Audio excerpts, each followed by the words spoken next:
वाला मार्केट थाने में रात को 2:30 बजे 0 FIR करवाती है कि मेरे साथ जोधपुर में छेड़छाड़ हुई। 3 दिन बाद कोई भी समझ सकता है, कहीं भी किसी को भी कुछ भी हादसा होता है तो तुरंत पुलिस को फोन किया। ये जो 0 FIR उसमें कहीं भी मेडिकल रिपोर्ट में कहीं भी छेड़छाड़ का कुछ भी नहीं है। ये उस टाइम पे बापूजी यहाँ बैठे हैं बच्चों के साथ, ये पूरे कोर्ट में लगाए हुए सारे पेपर के डॉक्यूमेंट्स चाहिए।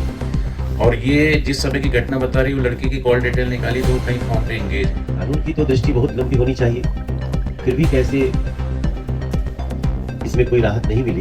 एक बार हमको जो टीम लड़ रही होगी ना, उससे हमको मिलवाएंगे और हम उनसे मिल करके जो हमारे देश के कानून मंत्री हैं उनके साथ भी बैठेंगे। हरिओम हरिओम।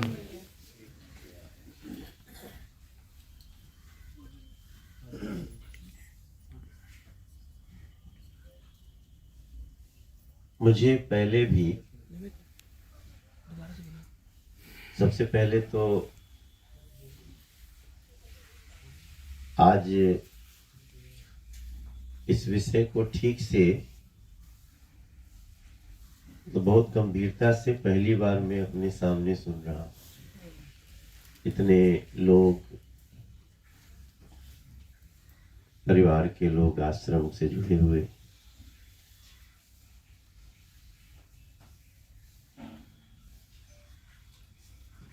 दो लोग, चार लोग कभी कभार मिले हैं हमको, कहीं रास्ते में मिल गए या कहीं कार्यक्रम में गए तो वहां मिल गए, लेकिन इतना डिटेल में पहली बार हमको ये विषय मेरे ध्यान में लाया जा रहा है।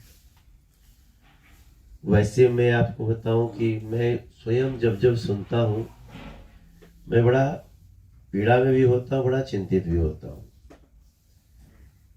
एक बार कुछ लोग मिले थे, 2-4 लोग, तो मैंने कहा कि हमें वकीलों की टीम से एक बार मिलवाइए, लेकिन फिर भी वो संभव नहीं हो पाया।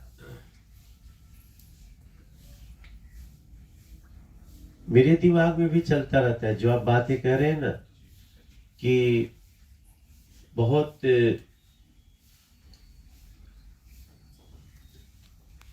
ऐसे ऐसे लोगों को भी पैरोल मिला है जो कई बार मुझे भी लगता है कि मामला सब कुछ बड़ा स्पष्ट दिखता है, फिर भी कैसे ऐसे लोगों को पैरोल मिलता है। और मैं प्रत्यक्षतः तो अभी दूर से सुना हूं। अच्छा ठीक है, तो वो लोग रुकेंगे थोड़ा देर। हाँ, बोले कि अगर रुके तो हम एक बार वहां आके,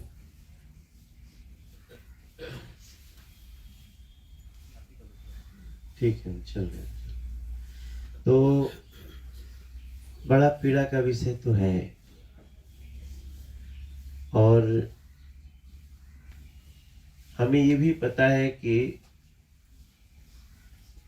ये कानून के बड़े निष्ठुर पछड़े में उनको डाला गया। कारण राजनीतिक भी थे, और इतनी बुरी तरह से उस समय की सरकारों ने इसको लगाया। लेकिन हमारी भी चिंता है कि कानून की तो दृष्टि बहुत लंबी होनी चाहिए, फिर भी कैसे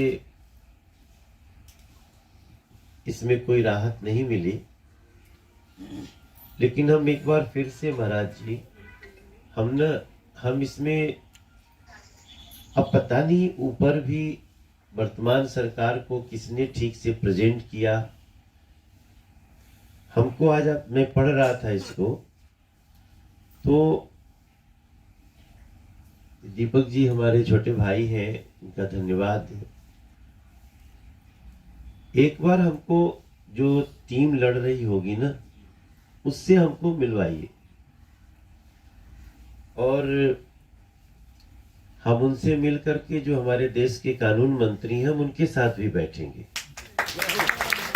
हमारे वर्तमान में जो लॉ मिनिस्टर हैं, क्योंकि जब तक हम देखिए, एक इमोशनल होना अलग बात है, और एक कॉन्स्टिट्यूशनल होना अलग बात है।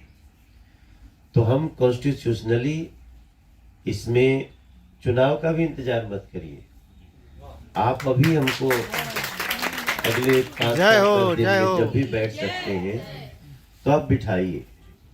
और मैं कोई बात कहता हूँ तो ऐसे नहीं टाल मटोल के लिए नहीं कहता, क्योंकि आज तो मेरा बहुत बड़ा कार्यक्रम था एक, और बाद में मुझे याद आया मैंने इनको बोल दिया तो मैं वो कार्यक्रम छोड़ के बैठा हूँ, इंतजार ही कर रहा था तब से। तो इस विषय को हम गंभीरता से लेंगे और हमें, मुझे भी ऐसा लगता है पता नहीं क्यों कि कहीं न कहीं हमारी बात को ठीक से रखने में कुछ चूक हुई है।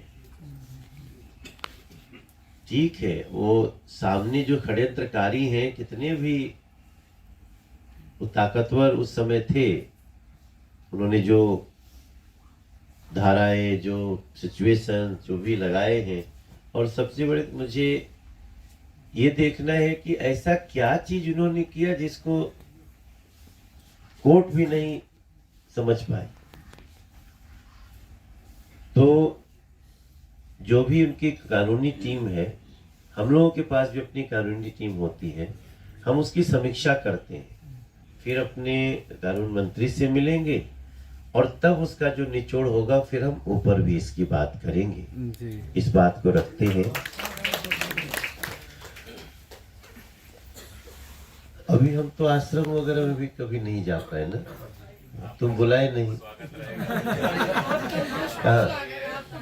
करोल बाग नजदीक है, स्वागत है। हाँ, मैं तो वैसे भी संतों की सेवा में बहुत रहता हूँ। जी जी, हम लोग देखते हैं। उस आश्रम में एक दिन हमको बुलाइए, वहाँ भी आते हैं। अच्छा, यहाँ झंडे वाला के पास तो वो सारी व्यवस्थाएं, केराकत जौनपुर, अरे मैं गया हूँ, यात्रा निकालूं आपके यहाँ पे, पूरे देश भर में घूमते रहते हैं, उत्तर प्रदेश नहीं तो गोमती नदी के तट पे। चलिए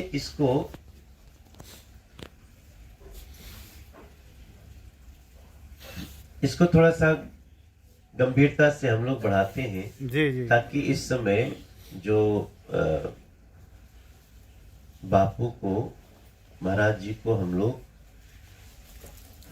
उनके स्वास्थ्य के प्रतिकूल समय में क्या कर सकते हैं, जरूर कुछ ना कुछ करेंगे, क्योंकि लोग हैं उसका मैं कल्पना कर सकता हूँ। मैं सुन के मुझे इतना ऐसा लग रहा है, इस चिट्ठी में लिखी है, ये तो देश में तो बड़े बड़े आतंकवादियों को भी उनको सुना गया, उनको सारी उनको अपनी बात कहने का, स्वास्थ्य का किया गया।